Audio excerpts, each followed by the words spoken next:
প্রিয় দর্শক, সবাইকে প্রীতি এবং শুভেচ্ছা জানিয়ে শুরু করছে আমাদের আজকের ভিডিও। আর আজকে এই মুহূর্তে আমাদের সামনে সে পিচ্চি পায়েল আছে। পিচ্চি পায়েল এখন অনেক বড় হয়ে গেলেও কিন্তু শুকায় এমন শরীর হয়েছে, কঙ্কাল হয়ে গেছে। মনে হচ্ছে যে অষ্টআশির বন্যার সময় মানুষজন সময় খাওয়ার অভাবে যেমন হয়ে গেছিল না, ঠিক পায়েলেরও ওই অবস্থা হয়ে গেছে। অষ্টআশির বন্যার সময় মানুষ যেরকম। আচ্ছা পায়েল, এইখানে কি করতে আইছো? এইখানে কিসের ভিডিও? দুঃখের কথা জানাইতে। এইখানে কি শুধু দুঃখ বিক্রি হয়? হ্যাঁ, দুঃখের কথা জানাইলে দুঃখের কথা শুনে যদি কারোর মনে হয়। আরে কি কষ্ট পায়েলের, তাই না পায়েল? আচ্ছা পায়েল, এর আগেও তো প্রতিবেদন করছো, প্রতিবেদনে কি একদম সত্যি কথা কও, মনের কোনো মানুষ পাওয়া নাই? মনের মানুষ পাইনি, মনের মানুষ পাইলে কি আর আইতাম?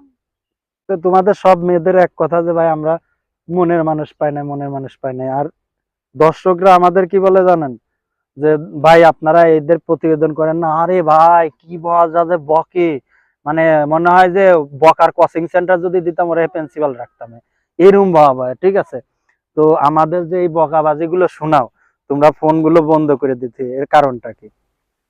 ফোন বন্ধ করি নাই, আমি বলি শুনো।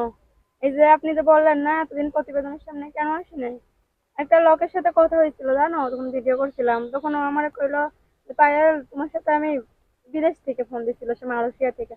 কইছে বাংলাদেশে আইসা তোমার বিয়া করবো।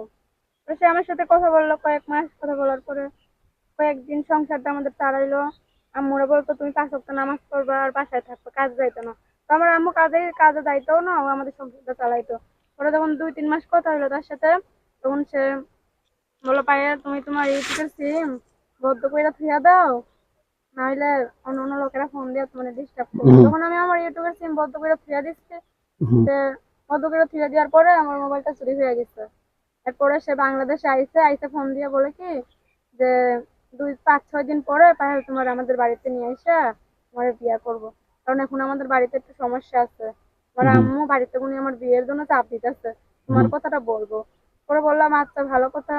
পরে সে আর কি ব্যস্ত দেখাইতো, যখন আমি মিস কল দিতাম ফোন দিতাম, এই বলতো এইটা করতেছি ওইটা করতেছি, কখনো কাজ করতেছি কখনো ঘুমায় রয়েছি, এরকম করতো। পরে আমি আর ফোন দিতাম না, পরে ও আমার আর ফোন দেয়নি, ও চলে গেছে। তো আচ্ছা, চলে যাওয়ার পরে আবার আগের মতো অবস্থা হয়ে গেল। খুবই কষ্ট পাইলাম মনে, একটা মানুষের সাথে এইভাবে ধোঁকাবাজ করলো, খুব আঘাত পাইলাম মনে। তো এখন কি করবো, কপালে তো ভাগ্যের ব্যাপার, এখন মনের মতো মানুষ তো মনের মানুষ পাইলাম, তৈরি লাগিল। আমি জানি না কি অন্যায় করছিলাম, তার কাছে আল্লাহই জানে।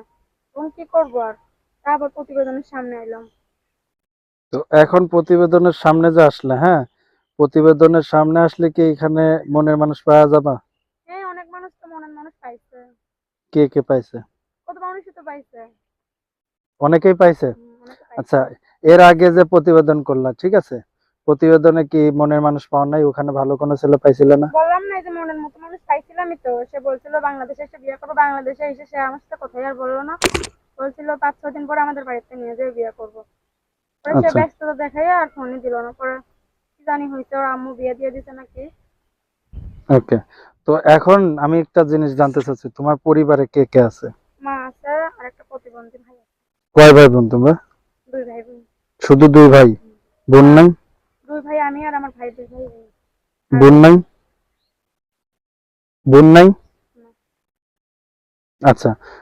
তো প্রিয় দর্শক, বরাবরের মতো বলে আসা, আমাদের অনুষ্ঠানগুলো শুধুমাত্র বিনোদনের জন্য করা হয়ে থাকে। বিভিন্ন সময় বিভিন্ন অসহায় মানুষের জীবনের গল্পগুলো আমরা তুলে ধরি। তো এইখানে যে সকল নাম্বারগুলো দেওয়া হয়, এই নাম্বারটির মাধ্যম দিয়ে যদি অনাকাঙ্ক্ষিত কোনো দুর্ঘটনা ঘটে, তাহলে অবশ্যই আমরা চ্যানেল কর্তৃপক্ষ এটার কোনো দায়ভার বা কোনো রেসপন্সিবিলিটি নিব না। সেই ক্ষেত্রে আপনারা আর্থিক লেনদেনের ক্ষেত্রে অবশ্যই সবকিছু যাচাই বাছাই করে নিয়ে তারপরে আর্থিক লেনদেন করবেন। তো এখন আমি যেটা জানবো তোমার, হ্যাঁ, তোমাদের গ্রামের বাড়িটা কোথায়? আবার সাভার। কোথায় আসলে তোমাকে পাওয়া যাবে? হেমেদপুর। হিমায়তপুর। হিমায়তপুর আসলে কি তোমাকে পাওয়া যাবে? আচ্ছা। তো আর হিমায়তপুর একটা এলাকা বা একটা মহল্লার নাম আছে না? হেমেদপুর আইলেই পাইবা, রাস্তার পাড়েই থাকি। আচ্ছা, রাস্তার পাড়েই থাকো। এখন তোমার আহ, কি কারণে প্রতিবেদন করতে আসছো তুমি আবার? প্রতিবেদন করতে আসছি, যদি একটা ভালো মনের মতো মানুষ পাই, দেখতেছেন না ঠিক মতো 2 বেলা 2 মুঠো খাইতে পারি না, অনেক কষ্ট হয়ে থাকে। যদি ভালো একটা মনের মানুষ পাই, সে যদি আমাকে বিয়ে করে নিয়ে যায়, তাহলে তো একটু সুখে থাকতে পারবে, এত কষ্ট হয়ে থাকবো না। এই জন্য প্রতিবেদনের সামনে আসছি। আচ্ছা, বুঝতে। তো প্রিয় দর্শক, আমরা বরাবরের মতো বলে সেই নাম্বারটির মাধ্যম দিয়ে যদি কোনো দুর্ঘটনা ঘটে তাহলে অবশ্যই চ্যানেল কর্তৃপক্ষ কোনো দায়ভার নেবে না। যদি কেউ তোমার সাথে যোগাযোগ করতে চায়, হ্যাঁ, যোগাযোগের কোনো মাধ্যম আছে ফোন নাম্বার বলতে পারবা? নাম করছো না। তো প্রিয় দর্শক, আমরা ভিডিওতে তার মোবাইল নাম্বারটি দিয়ে দেবো। তো সেই ক্ষেত্রে অবশ্যই আপনারা আর্থিক লেনদেনের ক্ষেত্রে সব যাচাই বাছাই করে নেবেন। আমরা অনুষ্ঠানে একেবারে শেষ পর্যায়ে, সবাই ভালো থাকুন, সুস্থ থাকুন, আল্লাহ হাফেজ।